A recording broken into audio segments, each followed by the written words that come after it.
Actually Wasim sir मेरे director हैं, वो मर्यादा के। उनके दिमाग में आइडिया आया that let's make a music video, let's make a song and give it out to people, जो फादर डॉटर रिलेशनशिप को दर्शाता है और बेसिकली ये बताता है कि कैसे हमें अपनी डॉटर्स को रेज करना चाहिए beautifully. You don't have to let them be. उनको एक इतनी अच्छी ज़िंदगी दीजिए आप कि जब वो बड़े हो जाएं तो कुछ भी बुरा उनको छू ना पाए, और अगर कभी भी गलती से छुए तो they have the capacity to fight it, to laugh over it and to smile at it and move on with life.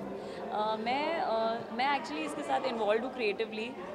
इसमें हम एक कैंपेन कर रहे हैं बहुत सारे एक्टर्स के साथ, जिसके लिए आज आप यहाँ आए हैं। बहुत सारे मेरे दोस्त आ रहे हैं, वसीम सर के बहुत सारे एक्टर्स आ रहे हैं।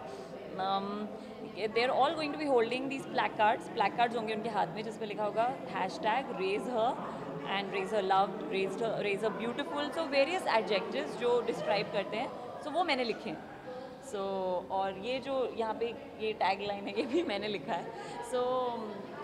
इन अ वे मैं वसीम सर की असिस्टेंट बन चुकी हूँ इस म्यूज़िक वीडियो पे, और मुझे बहुत मज़ा आ रहा है। It's very different, it's unlike being an actor, क्योंकि मैं सब एक्टर्स को भेज रही हूँ आप लोगों के पास इंटरव्यूज़ करने के लिए, और मैं I am doing all that, so it's nice, it's good fun. Your hashtag is raise her wild. Yeah. So tell us something about that. इस पे बहुत बहस हुई थी। सर ने कहा नहीं ऐसे वाइल्ड थोड़ी, who wants to raise their daughter wild. I said no, I will, कोई और नहीं अगर करता है, आप you will print it and I will hold it.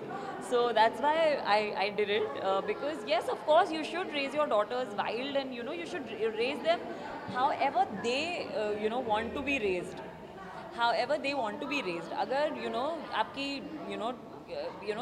A person, आपकी डॉटर बोहेमियन है और वो जिप्सी नेचर की है, तो you should let her B.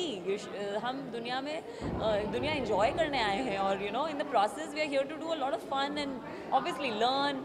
So I think आप जिस तरीके के इंसान हैं वो बाहर आना चाहिए, because that's a true gift to the world, because आपके जैसा और कोई नहीं है। सो आप जैसे हैं, आप वैसे 100% रहिए।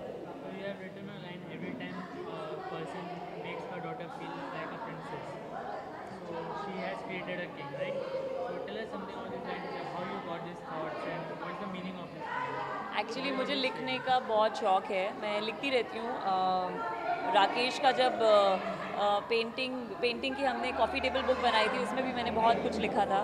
सो आफ्टर दैट नाउ कुछ लोगों को मैं उनके प्रोजेक्ट्स में हेल्प करती रहती हूँ। तो वसीम सर ने, उनको पता है मुझे लिखने का बहुत शौक़ है और बहुत बड़ा कीड़ा है मेरे दिमाग में लिखने का, तो उन्होंने कहा चल तू मेरे साथ मेरी हेल्प कर। So I said yes of course. So it's good fun in a way, I am like the creative producer. बहुत सारी चीज़ों पे मैंने सैंक्शन दिया है यहाँ पे, so it's nice, it's fun and मुझे लिखने का शौक़ है। I hopefully will write a book somewhere in the future. बहुत अभी टाइम है, शायद 5 साल के बाद, जब बहुत सारे एक्सपीरियंसेस मैं बटोर लूँगी, बट या it's something I enjoy doing. So the issue on the girl child, right?